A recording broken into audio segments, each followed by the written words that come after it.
Jesus' desire for you is that your joy would be full, overflowing to the brim, can't hold any more.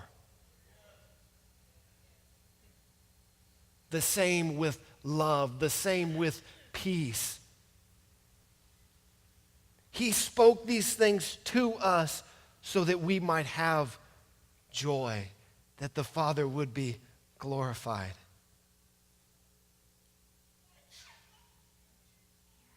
So the question is, how do we abide in Christ? This is important, right? Abiding in Christ is the key to my joy, the key to my love, the key to my peace. How do I do that? I wanted so badly to give you a checklist. Read 3 chapters a day, read 5 on Sunday, pray 15 minutes, sing a worship song. Do that every day and you will abide in Christ. I wanted so badly to give you my list. Do these things, you'll abide in Christ. Do these things and you won't. But God created us all different. For me, what abiding in Christ looks like is different from you. I cannot force you into my mold of connecting with God. God created us different. Our life experiences are different. The way we approach God and the way He relates to us is different.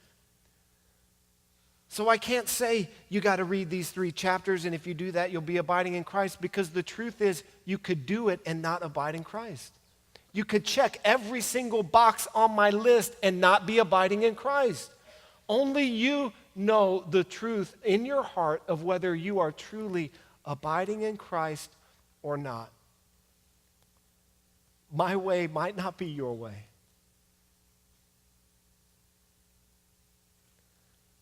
Gary Thomas wrote a book called Sacred Pathways. It's a great book. And in this book, he talks about the ways that different people approach God and relate to God and grow spiritually. And I want to run through these really quick just to give you an idea, just to get you to start thinking about different pathways that you might take to growing in God, to being connected to the vine. The first is the relational pathway. People who are wired this way, they got to be in a group of people to be growing in their faith. Separate them from other people and put a Bible in front of them and they think you're punishing them. But man, put them in a prayer service where people are praying, put them in a small group where people are studying, and man, they begin to flourish, right? This is the relational pathway. There's the intellectual pathway. Those are the people who love theology. Those are the people who love to debate. They want a stack of books on their desk and they love to dive in and they want people to leave them alone so that they can get their time with God. Maybe that's you. If your intellect is not being challenged, will you dry up spiritually? That's the intellectual pathway. There's the contemplative pathway. These are the people who grow in their walk with the Lord through solitude, through quiet time with God, through sometimes these interpersonal relationships, for them, it drains them instead of filling them up. It's kind of the opposite of the relational pathway. There's the activist pathway, people who like to push everything to their limits, pursue God and ministry to what seems to be an impossible pace. They never stop. They're always going.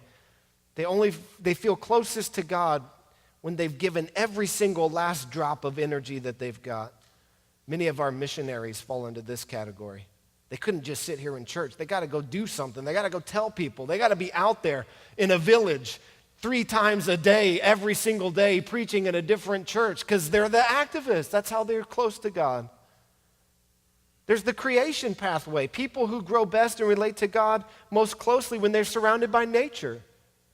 Maybe that's you. Maybe, you get around mountains, you get around the beach, you get around the woods, the forest. Man, you can feel God's presence as you see His creative splendor on display in front of you.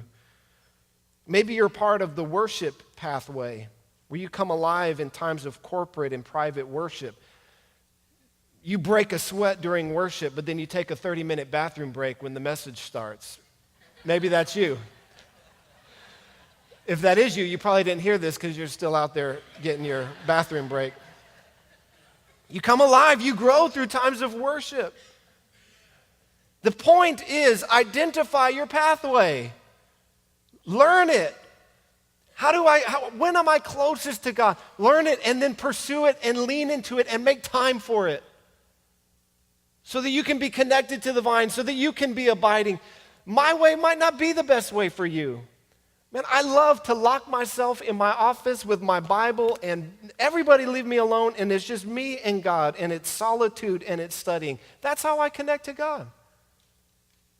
That might not be you. That might be like detention for you, or maybe you went to Catholic school and they hit your fingers on with a ruler or something. I don't know. Maybe you just want to get out in nature and, twirl around like the sound of music. I don't know.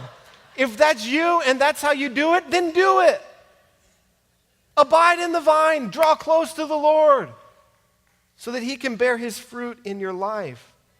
You will not be full of joy if you're not abiding in Christ. You will not be full of love. Your tank will constantly be on empty. And so don't try and adopt somebody else's pathway and say, man, I wish I was really spiritual like so-and-so and that I could pray for 3 hours. Maybe that's not you. Maybe you're an activist. Maybe you got to be doing something. Get out there and do it. Where are you fruitful? Where are you growing with the Lord? Find it. Press into it. And don't value one more than the other.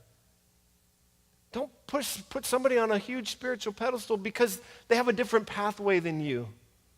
We all come through Jesus. He's the way, the truth, and the life. But maybe you experience Jesus when you're fixing someone's car. Maybe you experience Jesus when you're serving a poor person or preaching on the street corner or whatever. Find it. Press into it.